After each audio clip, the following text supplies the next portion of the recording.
안녕하세요. 타스 건축사무소의 김인환 건축사입니다. 오늘 제가 말씀드릴 주제는 왜 임대형 기숙사가 수익성이 뛰어난 것인가, 또는 임대형 기숙사를 직접 설계해보니라고 하는 것입니다.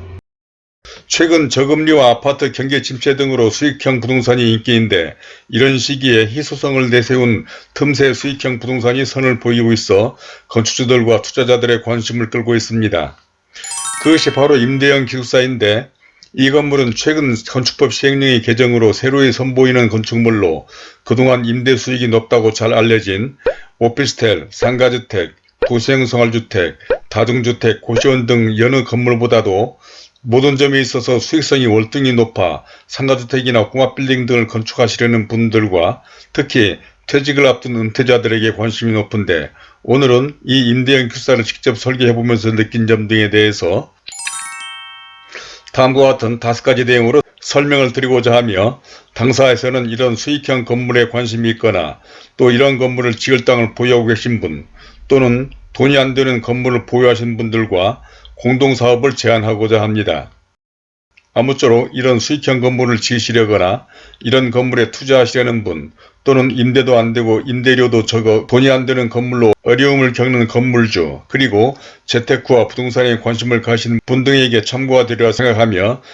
먼저 본 영상을 보시기 전에 구독과 좋아요 그리고 선풀을 남겨주신다면 저에게도 큰 힘이 되어 이러한 영상을 만드는 데 도움이 될 것 같습니다. 그럼 먼저 오늘 말씀을 시작하기 전에, 건축은 하고 싶지만 공사비, 건축에 대한 부담감 등으로 망설이시거나 혹시 지금 보유하고 계신 땅에 대한 기본계획, 즉 가설계를 해보시기를 원하시는 분은 본 영상 아래에 있는 더보기에 적어둔 제 카페의 글을 보시고 설계상담 노트를 작성해서 이메일로 보내주시거나 전화로 연락을 주시는 분들에게는 건축을 할 수 있는 방법과 기본계획, 즉 가설계를 해드리도록 하겠다는 말씀을 드리며, 그럼 순서에 따라서 첫 번째로 직접 임대형 기숙사를 설계해보니라고 하는 것인데, 저는 최근 2개의 영상으로 많은 사람들에게 관심이 높은 이 임대형 기숙사에 대해서 설명을 한 바가 있습니다. 이로 말미암아 여러 사람들의 의뢰로 이 임대형 기숙사에 대한 계획을 하고 있고, 또 최근에는 다중주택으로 설계를 하여 건축 허가를 진행하던 건물을 임대형 기숙사로 설계 변경을 위한 설계를 하면서 이 임대형 기숙사가 그동안 막연히 수익성이 높다고 생각하던 상가주택, 다가구주택, 도시형 생활주택, 심지어 다중주택이나 고시원보다도 모든 조건에서 월등하다는 것을 실감하게 되었습니다. 그 대표적인 사례가, 같은 대지의 조건이 같은데도 다중주택인 경우에는 24가구밖에 나오지 않던 것이 임대형 기숙사로 하는 경우에는 같은 평형인데도 16가구가 늘어난 40가구까지 설계가 가능했는데, 이는 수익성이나 사업성 면에서 다중주택보다도 임대형 기숙사가 무려 60% 이상 높아지는 놀라운 결과가 말해주고 있었기 때문입니다. 이러한 것은 지금까지 수익성이 좋다는 다중주택은 면적 660제곱미터 이하, 3층 이하까지이며 고시원도 500제곱미터 이하로 면적이 제한되어 있지만, 이 임대형 기숙사는 이러한 면적이나 층수 제한이 없을 뿐만 아니라 특히 주차 수요에 있어서도 거의 반 이상을 줄일 수 있기 때문에 가능한 것입니다. 그러니까 같은 대지인데도 불구하고 다중주택인 경우 24가구였지만 주차 대수는 7대까지 확보를 해야 했으나, 임대형 기숙사는 같은 평형에 40가구인데도 불구하고 주차 설치 기준이 월등히 낮아 4대만 확보해도 됨으로써 가구 수를 대폭 늘리는 데 큰 도움이 되었기 때문입니다. 다음은 두 번째로 오피스텔, 다중주택보다도 임대형 기숙사가 훨씬 수익성이 좋다라고 하는 것인데, 이러한 것은 지금까지 많은 사람들에게 잘 알려진 층수나 면적 제한이 없는 오피스텔과 비교해도 그런데, 그것은 바로 주차 설치 기준 때문으로 오피스텔이나 다가구, 다세대, 아파트 등 공동주택의 경우에는 가구당 면적에 따라 적어도 0.5 내지 1대 이상의 주차가 필요한 데 비해서 이 임대형 기숙사는 설치 면적당 지역에 따라서 200 내지 300제곱미터당 1대밖에 필요 없어 이 임대 기숙사가 같은 면적의 땅이라도 월등히 많은 면적과 층, 그리고 가구 수를 확보할 수 있기 때문인 것입니다. 뿐만 아니라 이 임대형 기숙사는 지금까지 오피스텔이나 다가구, 다세대보다 주차 기준에 있어서 유리하다고 알려져 수익성이 좋다는 도시형 생활주택, 다중주택, 심지어 고시원보다 주차 설치 기준이 월등히 낮은데, 이는 위에서 설명한 바와 같이 당사가 최근 설계한 다중주택에서 임대형 기숙사로 설계 변경을 하면서 주차 대수가 무려 반절까지 가까이 줄어든 사례로도 확인할 수 있었으며, 특히 도시형 생활주택이나 다중주택, 고시원 등은 3계층 이하라거나 면적도 600제곱미터, 고시원은 500제곱미터 이하로 제한되어 있지만, 위에서 말씀드린 바와 같이 임대형 기숙사는 이러한 층수나 면적 제한도 별도로 없다는 점에서 결국은 현재로서는 이보다 더 수익성이나 사업성이 좋은 용도의 건물은 없다는 것입니다. 물론 이러한 장점 외에 임대형 기숙사는 임대 목적으로 제공하는 실이 20개 실 이상이고, 해당 기숙사의 공동 취사시설 이용 세대수가 전체 세대수의 50% 이상이며, 일정 면적 이상의 공유 공간이 필요하다는 건축 기준이 있기는 하지만, 오히려 이런 기준과 공유 공간 등을 잘 활용한다면 그냥 방만 제공하던 오피스텔이나 다중주택, 고시원보다도 훨씬 좋을 수가 있고, 특히 실내 구조에 있어서는 오피스텔이나 다가구 등과 거의 유사하거나 더 높은 수준의 가구 배치 등을 할 수가 있어 한 차원 높은 임대형 건물로 탄생해서 경쟁력을 높일 수 있으리라고 생각한다는 것입니다. 다음은 세 번째로 다른 설계 사례로서 용도 변경, 리모델링, 지방 땅 또는 역세권 등에 있는 땅 등에 대한 것인데, 상기에서 설명한 다중주택을 임대형 기숙사로의 설계 변경 외에도 최근 당사에서는 이 임대형 기숙사에 관심을 가지신 분들로부터 다양한 사례를 경험하고 있는데, 서울 시내와 대학교가 인접한 전철 역세권에 지금까지 오피스텔이나 다중주택, 고시원 등으로 계획을 해봤지만 사업성이 나오지 않던 땅들에 이 임대형 기숙사로 설계를 해보니 훨씬 사업성이 탁월해서 계획을 변경하려는 경우도 있고, 또 용인과 군포, 포천 등 대학교와 공장 인근에 소재한 땅들도 이 임대형 기숙사로 건축을 추진하려는 경우도 여러 건 있었습니다. 그런데 이런 서울 등 대도시가 아닌 지방의 경우에도 학생이나 공장에 근무하는 직원들이 방이 없어서 임대는 걱정 없는 상황으로, 이런 지방의 임대료도 알아보니 서울과 큰 차이가 없는 데 비해서 땅값은 저렴해서 차라리 이런 수요가 괜찮은 지방과 같은 지역에 이 임대형 기숙사가 대단히 유망하지 않나 싶기도 하다는 생각이 들었습니다. 뿐만 아니라 지방의 어떤 건물은 낡은 데다 사무실, 학원 등 용도의 건물로 임대가 되지 않아 빈 건물이었는데, 이를 임대형 기숙사로 용도 변경해서 리모델링 하려는 계획도 진행 중인데, 이러한 리모델링도 구조적으로 문제가 없다면 충분히 사업성이 좋아서 이러한 경우에 해당되시는 분들이 있다면 이런 방향으로 계획을 해보는 것도 공사비 절감이나 설계 허가 등 각종 복잡한 절차를 거쳐야 하는 신축보다도 더 유망하지 않을까 싶다는 생각도 들었습니다. 그리고 또 땅의 크기가 작은 경우로 서울의 어느 제2종 일반 주거지역에 70평도 안 되는 대지에 일조권 제한까지 받는 땅인데도 불구하고 20개 실 이상 충족을 시켜야 하는 임대형 기숙사의 기준을 맞출 수도 있었는데, 이상과 같이 신축 외에도 용도 변경이나 지방 토지, 역세권, 낡고 사업성이 좋지 않아 어려움을 겪고 있는 기존 건물을 보유하고 있거나, 또 그동안 사업성이 나오지 않아 빈터로 땅을 놀리고 있는 분들에게도 대단한 호재가 아닐 수 없을 것 같다는 생각이 들었습니다. 다음은 네 번째로 주차 외에도 일조권이나 발코니 확장 등 파격적인 혜택들로 상가주택이나 꼬마빌딩도 임대형 기숙사로 해보면 어떨까라고 하는 것인데, 이상과 같이 임대형 기숙사가 다른 어느 용도의 건물보다도 사업성이 뛰어난 것은 비단 주차 설치 기준이 낮다거나 다가구나 다중주택, 고시원 등과 같이 면적이나 층수 제한이 없는 것 외에도 지난 영상에서 설명드린 바와 같이 다음과 같은 건축법적인 파격적인 혜택들 때문이기도 합니다.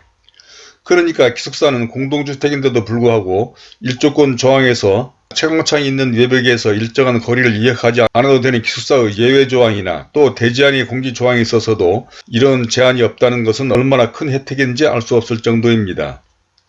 그야말로 이러한 모든 것은 지나치게 파격적이라고 아니할 수가 없으며, 심지어 어떤 전문가는 이런 파격적인 조치가 언젠가는 강화되지 않을까 걱정이라고 할 정도이니 말입니다. 그래서 이상과 같은 건물의 용도에 따른 수익성과 사업성으로 다른 용도보다도 임대형 기숙사가 좋다고 말씀을 드렸는데, 그렇다면 꼬마빌딩이나 상가주택 등도 바로 이 임대형 기숙사와 복합된 건물로 건축을 하는 것이 훨씬 좋으리라고 생각됩니다. 그러니까 상가주택의 경우에는 지금까지는 대체로 1층 등 저층부는 상가나 근린생활시설로, 또 상층부는 다가구나 오피스텔, 다세대 등 용도가 복합되는 건물을 짓는 게 일반적이었지만 앞으로는 저층부는 근린생활시설로 또 상층부는 이 임대인 기숙사로 하는 것이 위에서 설명한 바와 같이 주차, 층수, 면적 등 모든 점에서 훨씬 유리하기 때문인 것입니다. 그것은 이 임대인 기숙사의 건축 기준에 하나의 건축물에는 임대인 기숙사와 그 밖의 주택, 즉 일반 기숙사, 다중생활시설, 노인복지주택, 오피스텔은 함께 건축할 수가 없지만 근린생활시설 등은 함께 건축할 수가 있어서 수익성이나 사업성 등을 고려한다면 상층부를 다가구나 오피스텔 등보다 이 임대인 기숙사로 하는 것은 당연하기 때문인 것입니다. 물론 이는 지난 영상에서 설명한 바와 같이 도시계획법상의 용도지역이나 대지의 입지 조건, 면적 등에 따라 그리고 또 최근 개발되고 있는 일부 신도시 등 지구단위 계획구역에서는 해당 지역에서 건축할 수 있는 건물의 용도가 제한되어 모든 필지에서 이 임대인 기숙사가 다 건축이 가능한 것은 아니기는 합니다. 그러므로 이러한 건축을 하시려거나 리모델링, 용도 변경 등을 하시려는 경우에는 이러한 임대인 기숙사 등 건물의 전문성을 가진 전문가의 도움을 받아서 대지나 낡은 건물을 매입하는 것이 좋다고 생각합니다. 이제 마지막 5번째로 새로운 사업 모델과 당사의 건축 제안에 관한 것인데,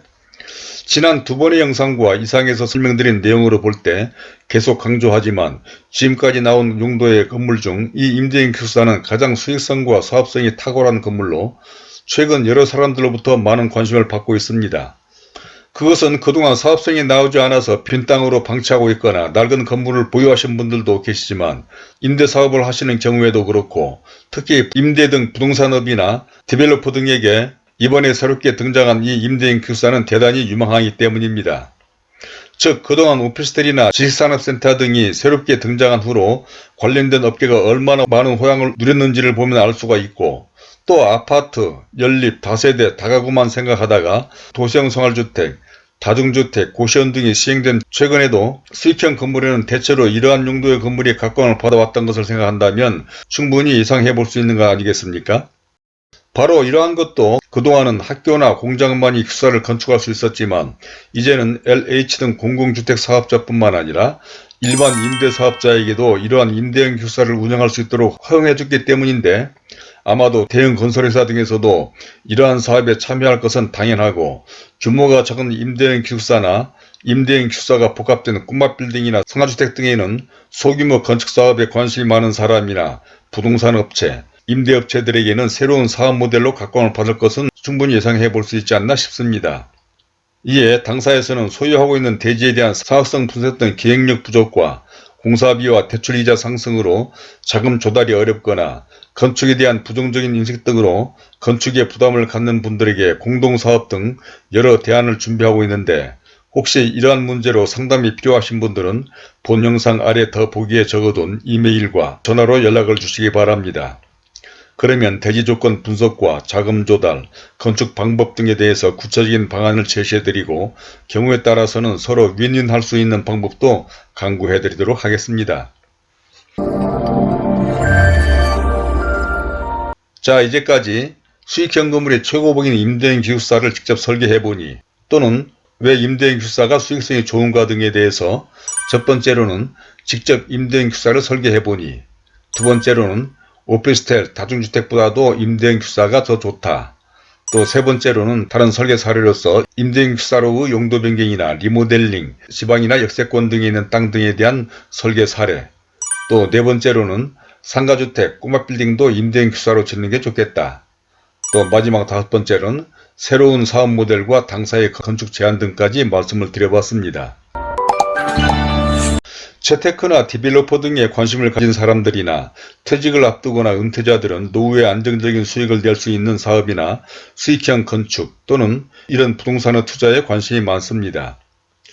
그것은 주식이나 경매 등 다른 어느 재테크 수단보다도 수익형 건물은 확실한 땅과 건물을 보유하면서 매월 일정한 임대 수익을 창출할 수 있는 데다 특히 독립세대와 소형 가구의 증가 등 각종 사회와 인식의 변화로 오피스텔 등 소형주택은 앞으로도 유망하기 때문인데, 바로 이런 점에서도 오늘 설명한 이 임대인 기숙사는 여러모로 좋은 점이 많다고 생각을 하는데, 이러한 건축물이나 재테크 등에 관심이 많고 또 나대지나 낡거나 수익성이 낮은 건물 등을 보유하고 있으면서도 이를 어떻게 해야 할지 망설이는 분들이 계시다면 당사에 연락을 주시기 바랍니다. 특히 위에서 잠깐 언급한 사업성 분석 등 기획에 익숙하지 못하거나 최근 상승한 공사비 등 건축자금 확보가 어려워서 건축을 망설이시는 분, 그리고 자기 사업이나 직장에 매여서 시간이 부족하거나 각종 건축에 대한 잘못된 부정적인 인식들로 건축을 주저하시는 분들에게 당사는 지금까지 해오던 대로 단순히 어느 건축주의 건물을 설계하거나 건축을 하는 데 그치지 않고 이러한 수익형 건물의 건축에 필수적인 사업성 분석, 설계, 공사에 해당하는 업무와 정보를 제공하고자 하며, 이는 그러한 건축주와 당사가 서로 부족한 부분을 보완해서 상호간에 윈윈할 수 있으리라 생각해서 도시형 생활주택, 다중주택, 고시원, 특히 이번 신설되는 이 임대인 큐사에 대해서 설명을 드려봤는데, 혹시 이런 데에 대한 의견이나 경험담 또는 궁금한 점 등이 있으시면 선플로 남겨주시기 바랍니다. 그리고 이런 문제 등과 기타 다른 건축 등에 관해서도 좀 더 구체적인 상담이 필요하신 분들은 본 영상 아래 더보기에 적어둔 제 이메일과 전화로 연락을 주시기 바랍니다. 그러면 그런 데 대해서 성실하게 답변을 해드리도록 하겠고, 또한 위에서 말씀드린 것처럼 현재 소유하고 계신 필지에 대해서 본 영상 아래 더보기에 연결된 제 카페의 글을 보시고 설계 상담 노트를 작성해 주시거나 설계된 도면을 보내주시는 분들에게는 기본계획 즉 가설계나 공사 견적을 해드리도록 하겠고, 구독과 좋아요를 눌러주신다면 본 채널에 관련된 다른 많은 참고 영상들을 보실 수도 있으며, 화면 왼쪽에 제가 추천하는 이 영상들도 꼭 참고해 보시길 바라면서 오늘은 이것으로 줄이도록 하겠습니다. 감사합니다.